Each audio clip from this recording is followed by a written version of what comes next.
Hello seventh class, welcome back on Saran classes. Seventh class मैं आपके सामने फिर हाजिर हूँ साइंस की एक और नई वीडियो के साथ।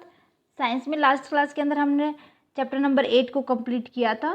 सो होप आपको चैप्टर नंबर जो 8 था हमारा, उसका थ्योरी प्लस उसके जितने भी एनसीईआरटी के क्वेश्चन आंसर थे वो आपको अच्छे से समझ आ गए होंगे।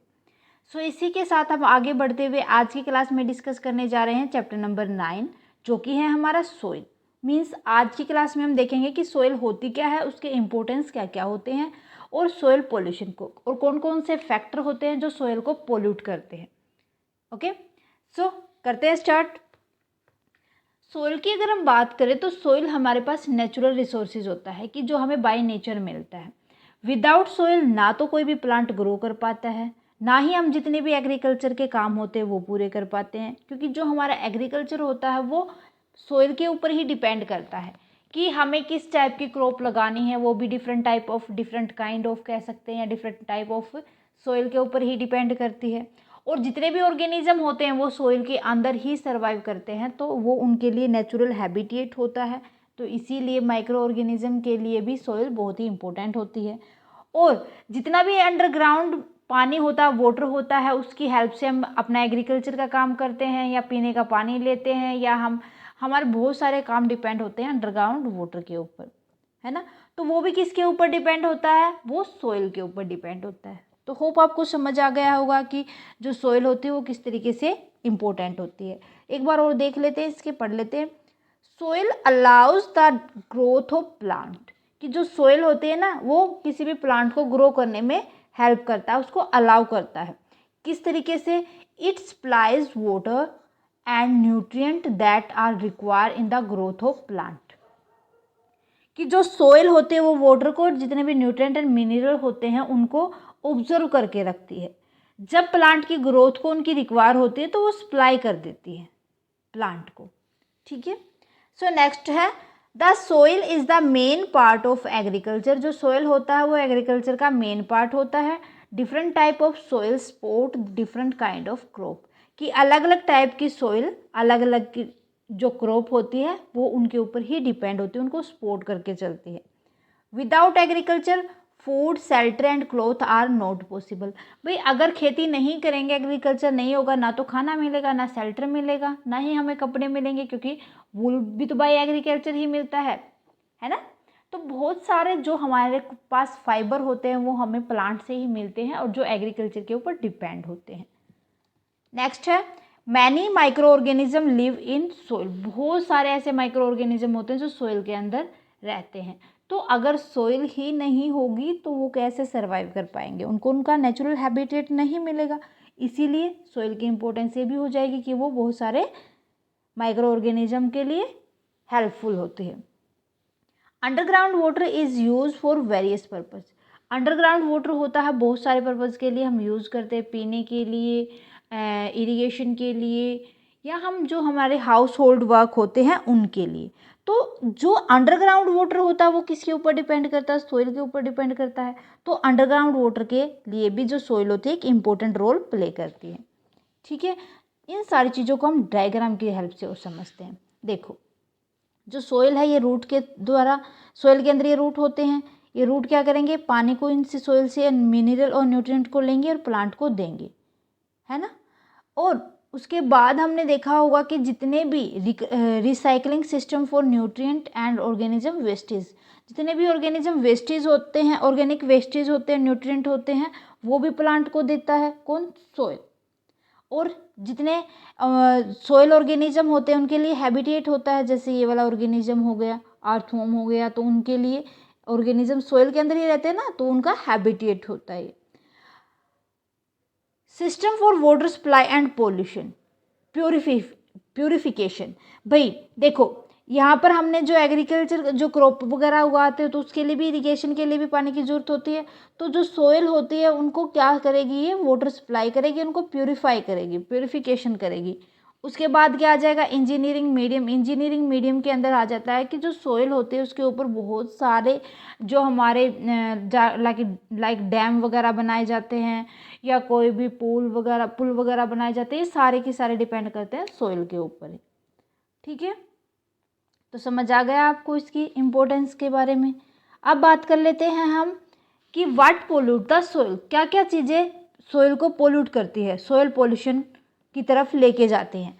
सो first one is dumping non biodegradable substance such as plastic bags and polythenes cause soil pollution.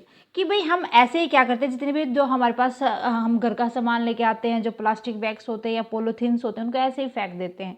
भाई वो ना केवल हमारी सोइल को ही ख़राब करते हैं, बल्कि उसको बहुत सारे एनिमल खा जाते हैं, जिनको डिजीज़ वगैरह कोई भी प्रॉब्लम हो जाती है, इवन उनकी डेथ तक की प्रॉब्लम आ जाती है। तो एक कारण ये हो जाएगा। नेक्स्ट हो जाएगा waste product from industrial which contain chemical can affect the soil adversely. भाई जो जितनी भी फैक्ट्रियाँ वगैरह होती हैं, वहाँ जितनी भी इंडस्ट्रीज वगैरह होती हैं, उनमें से जितने भी वेस्ट प्रोडक्ट ऐसे ही ज़मीन के ऊपर आ जाते हैं, उनके अंदर बहुत ज़्यादा केमिकल होते हैं जो सोइल को ख़राब कर देते हैं, पोल्यूट कर देते हैं, है ना। So excess use of fertiliser and pesticides pollute the soil and the decrease it fertility. हम आजकल लोग क्या करते हैं कि जो किसान, आपने देखा होगा कि वो ज़्यादा फसल उगाने के लिए बहुत सारे फर्टिलाइज़र को या पेस्टिसाइड्स को यूज़ करते हैं ताकि उनकी फसल ज़्यादा हो। सब कुछ पैसे के पीछे पड़ा हुआ है, ये नहीं देखता कि उससे प्रॉब्लम कितनी होती है। इवन उससे क्या होगा, जो सोइल होगी वो पोल्यूट हो जाएगी और उसकी फर्टिलिटी कम हो जाएगी। कुछ टाइम ऐसा आएगा कि वहाँ पर कुछ उगना ही बंद हो जाएगा। ठीक है, ये तो थी बात सोयल पोल्यूशन की, बट वो हमारे लिए भी बहुत ही नुकसानदायक होती है, क्योंकि जो हमारे पास अनाज आता है, जो ग्रेन आता है, उसके अंदर भी तो कुछ ना कुछ मिक्स होके जाते हैं और वो हमारे अंदर जाते हैं। तो ये सारे के सारे कोज होते हैं हमारे लिए भी, जो हमें बीमार करने के लिए भी, और सोइल को भी पोल्यूट कर देते हैं। उसकी फर्टिलिटी को डिक्रीज कर देंगे और उसके पोल्यूशन को इंक्रीज कर देंगे। Therefore, before dumping anything waste into the soil, it must be treated properly. जब हम किसी भी चीज़ को सोइल के ऊपर फेंकते हैं तो उसको प्रॉपर तरीके से हमें ट्रीट करना चाहिए। Pesticides and fertiliser should be use in minimum quantity. बहुत ही कम मात्रा में हमें फर्टिलाइजर, खाद वगैरह यूज करनी चाहिए। कीड़े मकोड़े मारने की दवाई को बहुत ही कम यूज करना चाहिए। Lastly, material like plastic should be banned we as pollute the soil and affect the living organism as well as. कि जो प्लास्टिक बैग हम यूज़ करते हैं, पॉलीथीन जो बैग हम यूज़ करते हैं, ये बैन होने चाहिए। भाई हमें भी तो खुद भी ध्यान रखना चाहिए ना इन चीज़ों का, क्योंकि ये सोइल को तो पोल्यूट करते हैं और एज वेल एज जितने भी ऑर्गेनिज्म होते हैं उनके लिविंग को भी ये अफेक्ट करते हैं। ओके, सो ये था pollute the what pollute the soil की सोइल पोल्यूशन किन वजह से होता है। देखो इसके लिए डायग्राम के थ्रू भी हम समझते हैं कि लीव्स एंड ग्रास क्लिपिंग, कि हमें ना ऐसे पूरे ग्रास को काटना नहीं चाहिए, थोड़ा बहुत छोड़ना चाहिए ताकि उससे जो हमारा मैन्योर बन सके, जो हमारा जो नेचुरल जो खाद होता है वो बन सके। नेक्स्ट हो जाएगा स्विमिंग पूल केमिकल्स। पानी को साफ करने के लिए जो केमिकल डाला जाता है स्विमिंग पूल्स के अंदर, वो भी सोइल को ख़राब करता है। हजार्डनेस केमिकल्स, बहुत सारे ऐसे केमिकल्स होते हैं जो सोइल को ख़राब करते हैं। उसके बाद सूप एंड डिटर्जेंट, जो हम कोई भी सोप वगैरह, कपड़े वगैरह धोने के लिए और या हम गाड़ी वगैरह साफ़ करने के लिए डिटर्जेंट और सोप वगैरह यूज़ करते हैं, वो सोइल की फर्टिलिटी को, मीन्स सोइल को पोल्यूट करता है। ट्रैश एंड लिटर, कि हम ऐसे ही कचरा को फेंक देते हैं या हम डस्टबिन को भी कई कई दिन तक साफ़ नहीं करते, उससे भी सोइल पोल्यूशन होता है। एनिमल वेस्ट को हम ऐसे ही अगर कहीं कहीं फेंकते रहें, उसको एक जगह डिकम्पोज ना करें, तो वो भी सोइल पोल्यूशन की तरफ लेके जाता है, सोइल को पोल्यूट करता है। देन डर्ट, कूड़ा कचरा कहीं भी डाल देते हैं। Oil and other chemical from car, कि जो कार का ऑयल होता है या कार के अंदर से जो भी केमिकल निकलता है वो भी सोइल पोल्यूशन को ज़्यादा इंक्रीज करता है। एयर पोल्यूशन फ्रॉम कार की वजह से जो एयर पोल्यूशन होता है, जब मेनली एयर पोल्यूशन होता है ना कार्स का धुआं, वो पेट्रोल की वजह से आता है। सीएनजी गैस, इसीलिए सीएनजी गैस को ज़्यादा बढ़ावा दिया गया कि उनसे पोल्यूशन बहुत ही कम होता है। पेस्टिसाइड्स एंड फर्टिलाइज़र, कि जो हम खेत के अंदर हमारे क्रॉप को ज़्यादा उगाने के लिए उसके अंदर जो फर्टिलाइज़र और पेस्टिसाइड्स यूज़ करते हैं, वो भी सोइल की फर्टिलिटी को कम कर देते हैं और सोइल को पोल्यूट कर देते हैं। ठीक है, ये मेन वजह होती हैं सोइल पोल्यूशन की। होप आपको समझ आ गया होगा कि सोइल क्या होता है, सोइल की इम्पोर्टेंस क्या होते हैं कि और सोइल किस तरीके से पोल्यूट होती है। तो हमें भी खुद भी इन चीज़ों का ध्यान रखना है कि हमें किस तरीके से अपनी मिट्टी को और बहुत सारे ऑर्गेनिजम्स को बचा के रखना है। इवन हमारे लिए भी तो हम हेल्प करते हैं ना इन चीज़ों से। ओके, सो आज के लिए बस इतना ही। मिलते हैं नेक्स्ट क्लास में स्टूडेंट। नेक्स्ट क्लास के अंदर हम सोइल प्रोफाइल को डिस्कस करेंगे।